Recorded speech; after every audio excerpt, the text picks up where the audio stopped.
All right. Yesterday, President Biden went to Chicago to, I think, try to bolster his numbers that are tanking as a result of this vaccine mandate.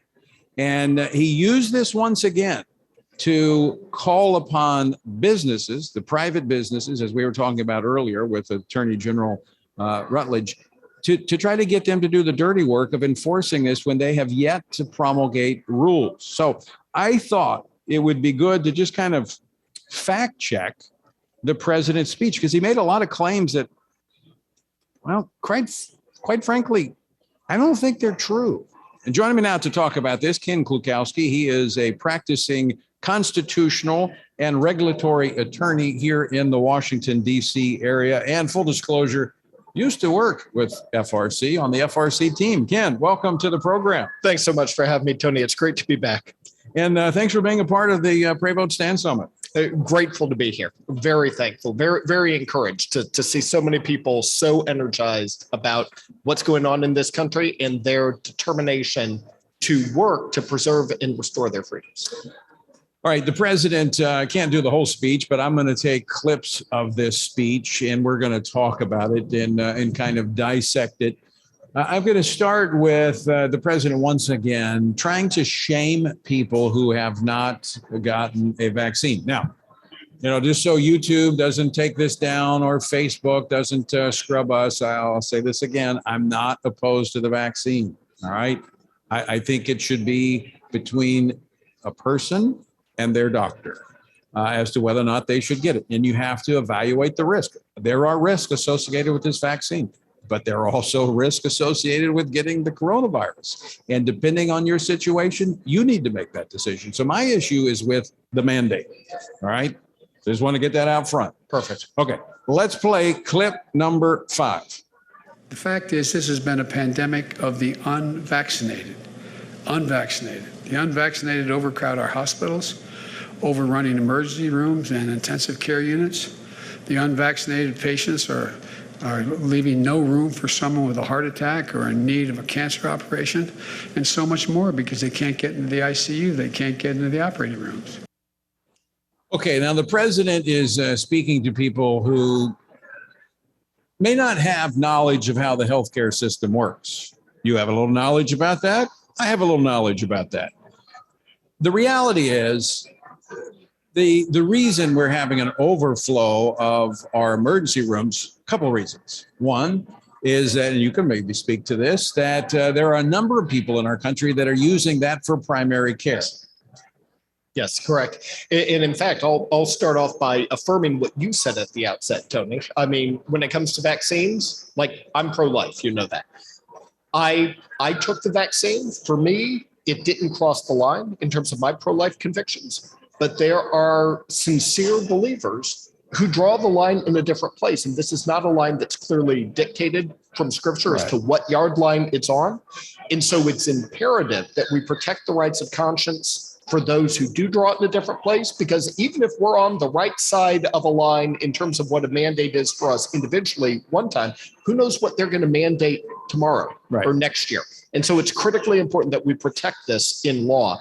But to come to your first point, absolutely, that there are people, in many places, more than 70% of the people who visit emergency rooms are uninsured, and they just use it for primary care. And it's also, depending on what part of the country you are in, is there are those that are coming into our emergency rooms using it for primary care who don't have insurance because they're illegally in the country. Yes, absolutely. There are certain parts of the country. I speak to ER doctors who tell me that in the course of a shift, they could have, I recall one conversation where this doctor said that every single patient they had in I think it was a 10-hour shift, that actually every single one was not in the country legally. Right.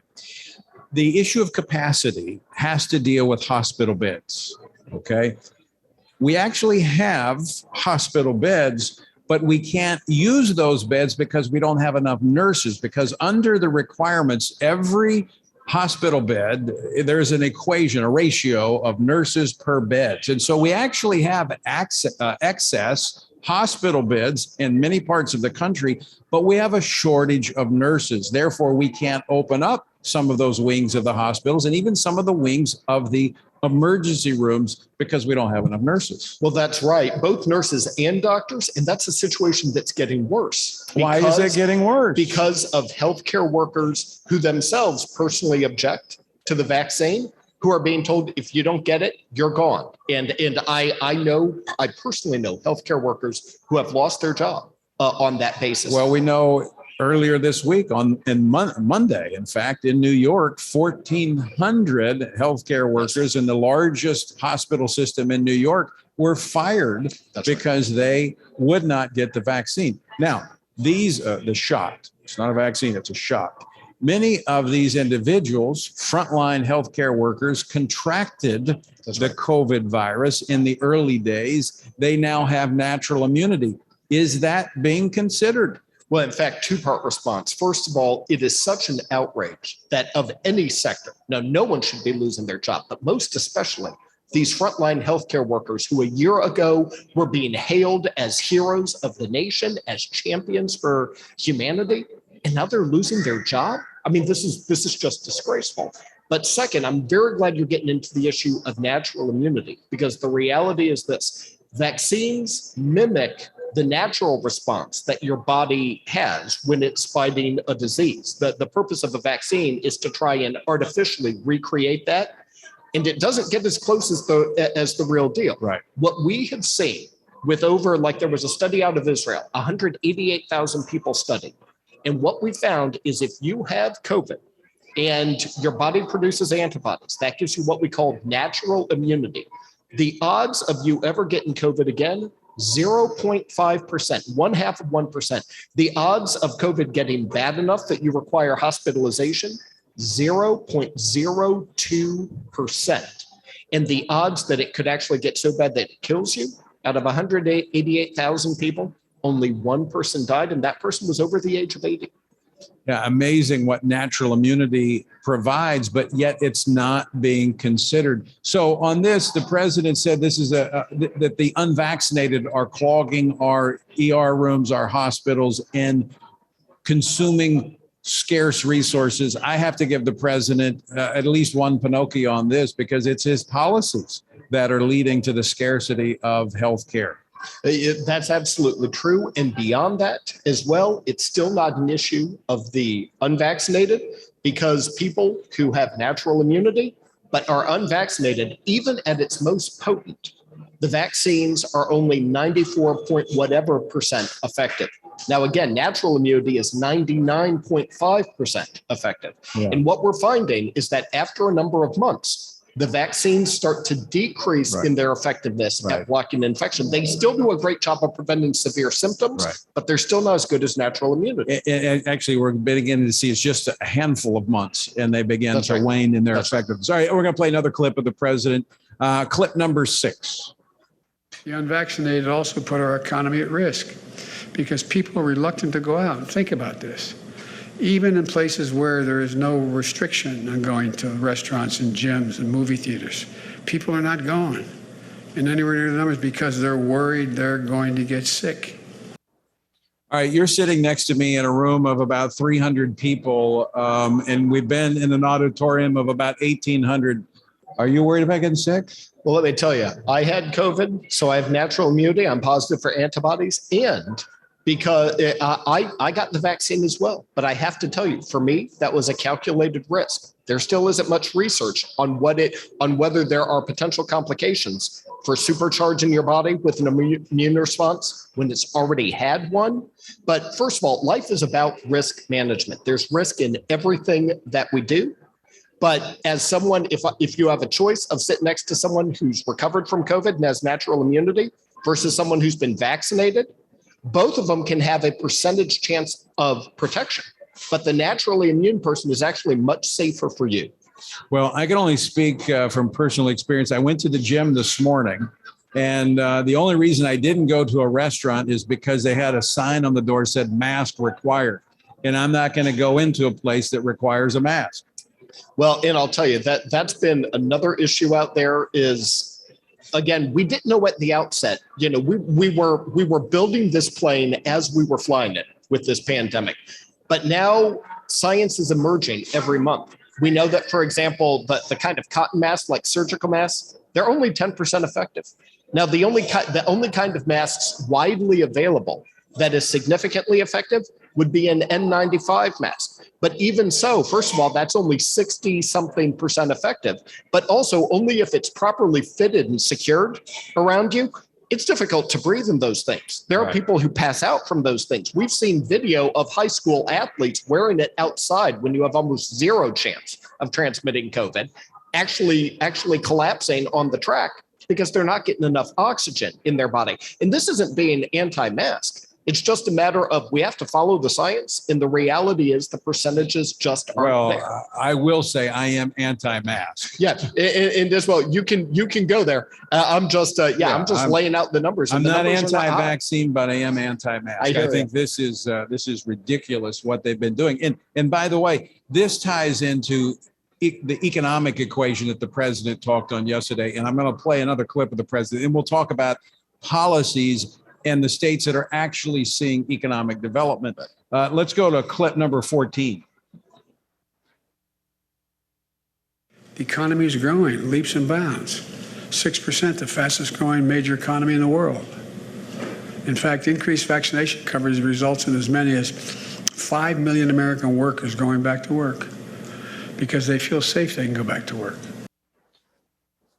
Well, so the economy is growing by 6%, but what's inflation? Well, that's exactly right. Inflation is at a 30-year high right now. And in some sectors of the economy, inflation is outstripping economic growth. Already, inflation is outstripping wage growth. So people are actually having less real money in their pocket right now than when Joe Biden took office, because inflation is now outstripping wage growth. He talks about job growth. We actually had 2 months in a row in which job growth underperformed the predictions. And in fact, just today, last month, today it was revealed that last month the economy grew by a meager 148,000 jobs. Now we have to have 250,000 jobs with our population growth just to stay even. At 148,000, we are actually losing people out of the workforce. People are not being able to find jobs, and in part because an increasing number of them are being told, if you don't get a vaccine and if you don't do this and don't do that, you can't have a job here. Well, it would be much worse if you didn't have Republican-led states. 16 of the 20 top performing states were Republican-led states that don't have these mandates, that are allowing people to go back to work, go to school, and live normally. Well, and in fact, and that's one of 2 big points that I want to make about federal mandates. One is that our Constitution is a work of genius, and our founding fathers established a system of federalism where people can vote with their feet. And we have 50 sovereign state republics that are the laboratories of democracy. And you're exactly right. We're finding the states with Republican leadership of limited government, limited regulation, low taxes, and personal responsibility and morality. We're finding those being the engines of economic growth in this country. All right, the president kind of trying to deflect the issue we talked about a moment ago, people being fired because of the vaccine mandates. Let's play clip number 11. Let's be clear. When you see headlines and reports of mass firings and hundreds of people losing their jobs, look at the bigger story. What's the bigger story? The bigger story is that, and I want to take this to where the federal government is going with this, Tony, and that is the federal government is subject to all sorts of constraints under the U.S. Constitution and federal law. Congress has passed several COVID bills, several pieces of COVID legislation. Congress has included no vaccine mandate. Congress has included no such mandates on all sorts of things. This is being done by executive action, and there is nothing in federal law that empowers the president to enforce these things on the American people. That's the bigger story, that Exactly. This is a massive federal overreach by the president, taking authority that he does not have. That's right. This is, in fact, imperial overreach. Even if Congress were to do it, there could be constitutional challenges like there was with the individual mandate in Obamacare a decade ago. But this is like Obamacare's individual mandate. If Congress had never passed the Affordable Care Act and Barack Obama had just declared an individual mandate on insurance by executive fiat, that's what we're dealing with President Biden. All right. Well, it'll be interesting to see if we ever see these rules promulgated, what will happen in court. Ken Klukowski, out of time. Thanks so much for being with us. Thanks for having me, Tony.